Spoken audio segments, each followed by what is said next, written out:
Bwana Monari, because we're trying to answer all of these questions that have come up, particularly regarding the funding model.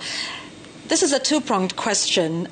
One is, how many estimated numbers of the most vulnerable students that are to join university is the government planning with? I know you've said, that's still a work in progress, but do you have the estimates of, those numbers? And then, with that number, that estimated number, then to ring-fence some availability of those funds. Maybe you could answer that. But here is another question, and I think it is one to do with trust in how government conducts, its issues. I know you've said there's been public participation, but as you can see from the people we have hosted, there is, quite a bit of, there's still questions. There are still many people who are unsure of how this happens. In fact, somebody says, remind these guys that the same government has not been able to deal with the identification of the most vulnerable households to benefit from the cash transfer, particularly for the elderly. So they must learn lessons from that cash transfer process if they're to take the same model to universities. So, there's a question around, one, trust, and how can you then assure people that they have seen things like these before, and they have not always been above board. The people who are supposed to benefit don't always benefit. And then also just give us the numbers that you are estimating with, particularly with the vulnerable. Okay, thank you. Let me start with the issue of trust. I think we are dealing here with a situation where for the last 25 years and for the last few years, the education sector has been having huge challenges. And we all know that these are institutions that are owned by government. So the issue of ensuring that this will be implemented is not only an issue that can be wished away, because if it is not implemented, then number one, we will not have quality education in the universities.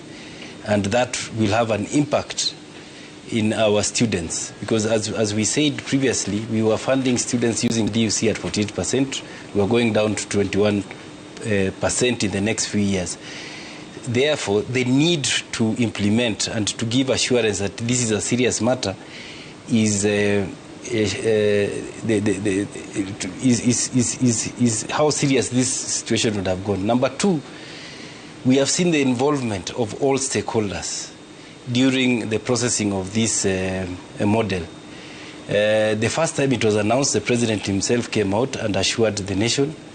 We have seen the cabinet secretary coming out.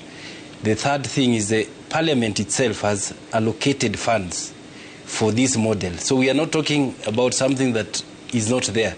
These are funds that are already allocated, and it is only implementation that we are waiting for the students to apply. The other issue about the approximated number of students, we are approximating about 45,000 students to come from vulnerable and extremely needy backgrounds who will walk into universities without paying a cent. Therefore, we will allay fears that they will have a problem in accessing higher education. When we talk about 45,000, that is a huge number. The rest will be supported. We have said we are not leaving any student out.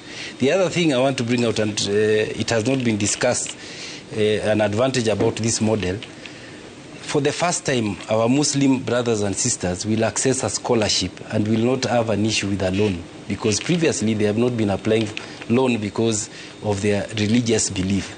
Okay. We have an opportunity for Muslims to get scholarships of up to 48%, and we know there are 30% in this country. The other big advantage is that students who do not have national IDs for the first time will get a scholarship. All right. They have not been accessing loans previously because they are underage. Na bila shaka ni swala ambalo hatuwezi kulimaliza na